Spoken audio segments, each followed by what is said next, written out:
دیا، اس آیت کا بھی غلط ترجمہ اور مفہوم بیان کرتے۔ کنتم خیر امت اخرجت للناس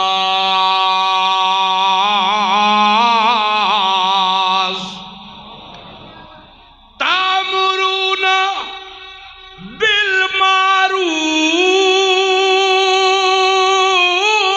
بالمعروف وتنہون عن المنکر، لیکن شرط کیا ہے؟ تؤمنون باللہ، تؤمنون باللہ، بولو تؤمنون باللہ۔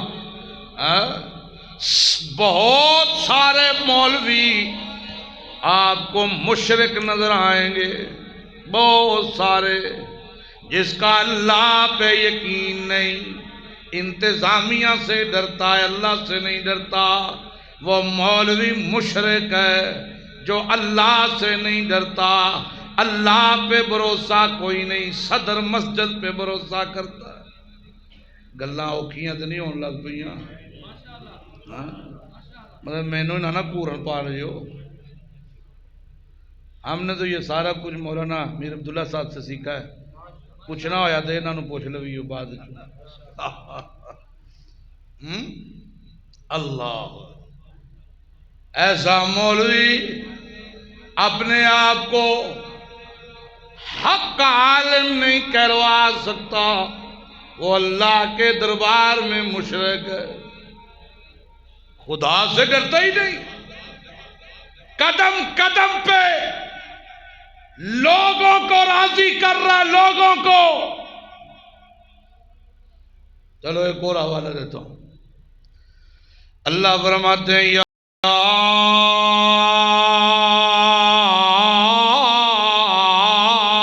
ایھا الرسول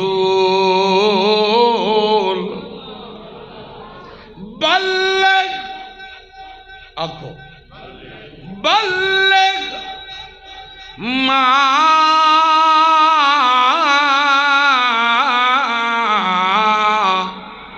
انزل الیک من ربک، او میرا رسول بلغ، تبلیغ کر، بلغ واز کر، بلغ سمجھا، بلغ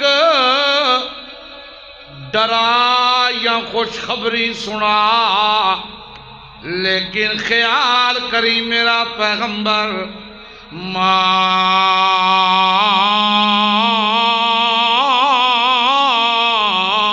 انزل الیک من ربک، تبلیغ کرنے میرا پیغمبر تو سہارا لینا ہے کس کا؟ سارے بولو، اور سارے بولو، ہاتھ اٹھا کے بولو، سہارا لینا ہے کس کا؟ قرآن کا سہارا لینا ہے میرا پیغمبر۔ وَإِن لَّمْ تَفْعَلْ فَمَا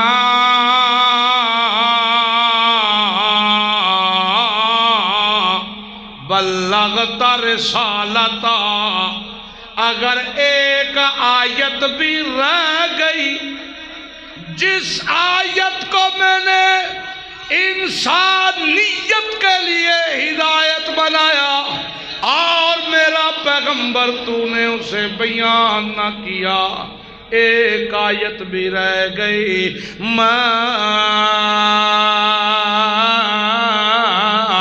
بلغت رسالتہ، یہی سمجھنا کہ رسالت کا حق کا ادا۔ اور سمجھ رہے ہو کہ ہاں، پگڑی باندھنی آسان ہے بابو، دستار تک ہم نے دورہ حدیث کیا نا، تو ہمارے استاد تھے مفتی فضل الرحمان صاحب، اللہ تعالیٰ انہیں اپنی جوار رحمت میں جگہ دے، میاں والی کے۔ تو انہوں نے ہمیں یہ بات کی کہ تم عالم نہیں بنے، تم نے علم حاصل کرنے کے اصول سیکھے،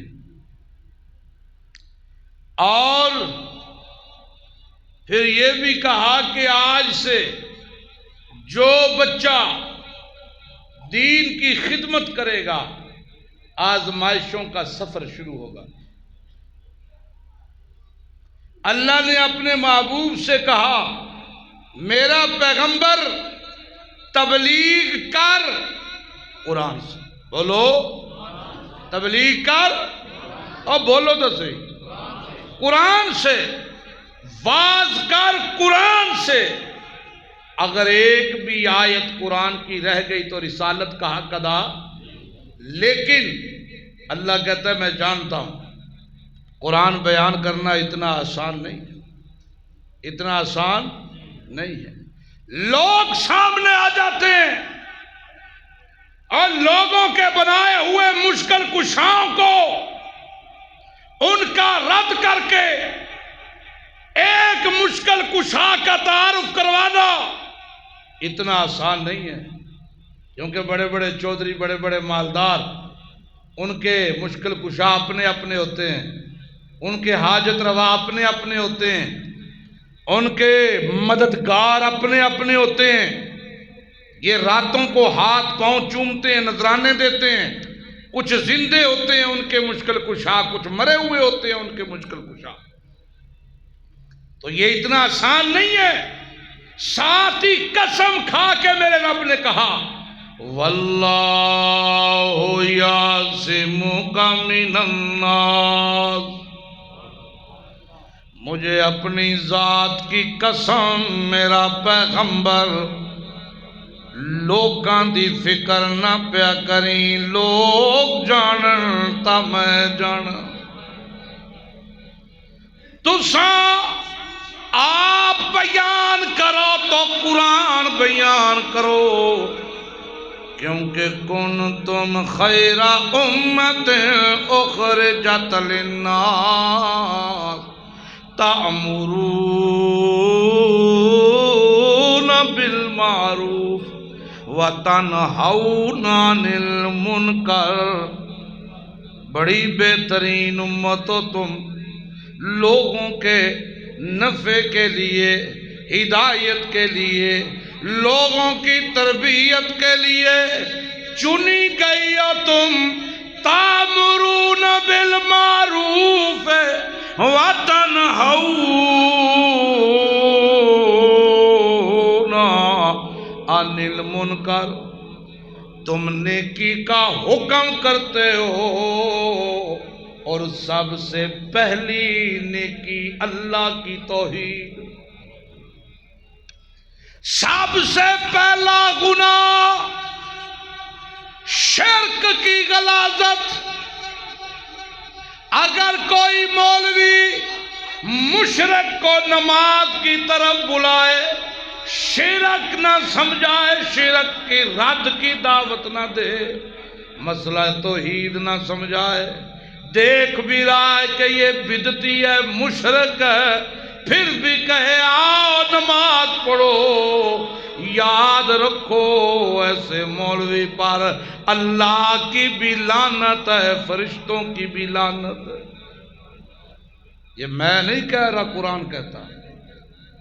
وہ لوگ جنہوں نے چھپایا مسئلے کو، ان آیات کو جو ہم نے کتاب اللہ میں انسانیت کی ہدایت کے لیے نازل کی، اولئک یلعنہم اللہ، ان پر خدا کی لعنت ہے۔ یہ علماء مراد ہیں، بڑے بڑے پیر مراد ہیں، ہر وہ بندہ، بڑے بڑے صوفی بھی مراد ہیں جو مجمع لگاتے ہیں، دین کے نام پہ لوگوں کو اکٹھا کرتے ہیں، اور پھر ان کے اندر کے شرک کی غلاظتوں کے بارے میں نہیں بتاتے، بدعات کے بارے میں نہیں بتاتے، قرآن کہتا ہے تامرون بالمعروف، تم اس لیے بہتر ہو کہ سب سے پہلے مسئلہ توحید بیان کرتے ہو، جو اللہ کی توحید پہ جس کا ایمان ہو جائے اور جس کا ایمان اللہ کی توحید پہ بن جائے، خدا کی قسم جس کا اللہ پہ بھروسہ اور ایمان بن جائے، وہ نہ کسی کا حق کھاتا، وہ نہ ظلم کرتا، وہ نہ چوری کرتا ہے، نہ غاصب بنتا ہے، نہ ملاوٹ کرتا ہے، کیونکہ اس کا ایمان کس پہ؟ اب بولو۔ اور یہ شرط ہے کہ جو لوگوں کو اکٹھا کرے حق بیان کرنے کے لیے، تؤمنون باللہ، اس کا اپنا ایمان ہو کس پر؟ اسباب پہ نہ ہو۔